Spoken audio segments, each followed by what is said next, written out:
ঈসা আলাইহিস সালাতু ওয়াস সালাম ফজরের সালাতে অবতীর্ণ, তো যে ফজরের সালাতে থাকবে না, ওর সম্ভব নয় ঈসা আলাইহিস সালামের সাথে সঙ্গী হওয়ার। আল্লাহ কবুল করুক আমাদের, আল্লাহুম্মা আমিন। কোনো প্রশ্ন থাকলে আপনারা করতে পারেন, যদি লিখিত অথবা মৌখিক।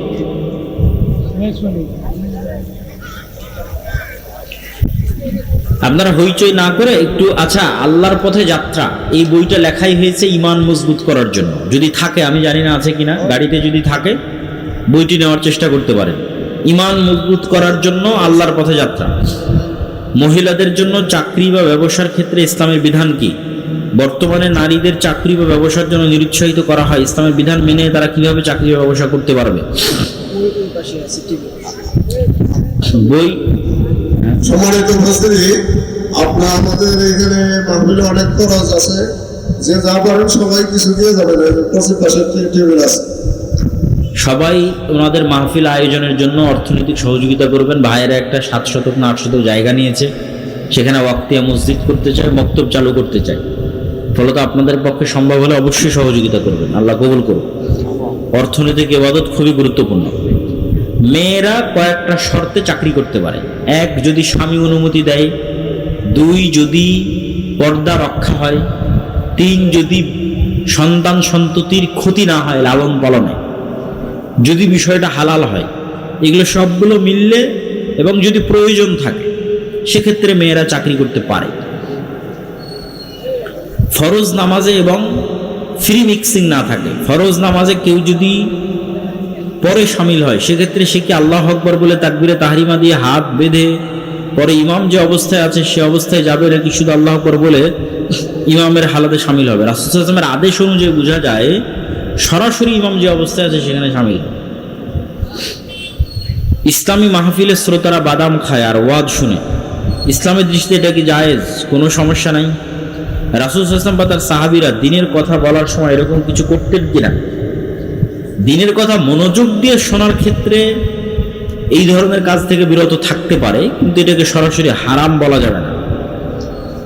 হারামের মতো কিছু নয় এটা।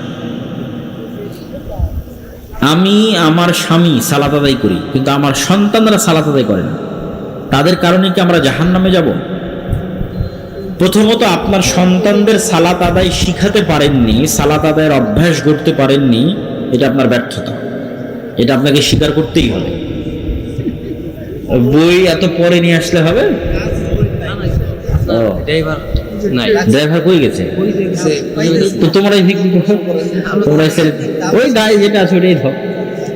মানুষজন যেহেতু নিতে আসছে না, মানুষজনকে ফিরাবা কেন?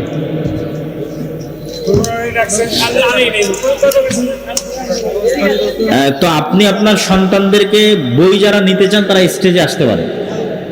আপনি আপনার সন্তানদেরকে সালাত শিখাতে পারেননি, এটা আপনার ব্যর্থতা। এখন কি করণীয়? রাসূল সাল্লাল্লাহু আলাইহি ওয়াসাল্লামের আদেশে বোঝা যায় 10 বছর বয়স হয়ে গেছে, সালাত আদায় করে না, এরকম সন্তানকে পিটতে হবে। এরকম সন্তানের খাবার বন্ধ করে দিতে হবে।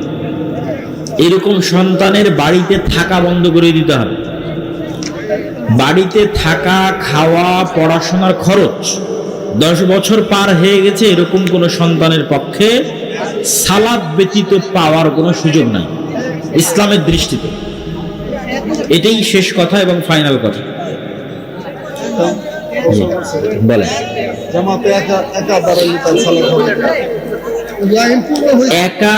একা দাঁড়ালে যদি কাউকে সঙ্গী না পায়, তো সামনের লাইন থেকে টানার দরকার নাই, একাই দাঁড়াবে।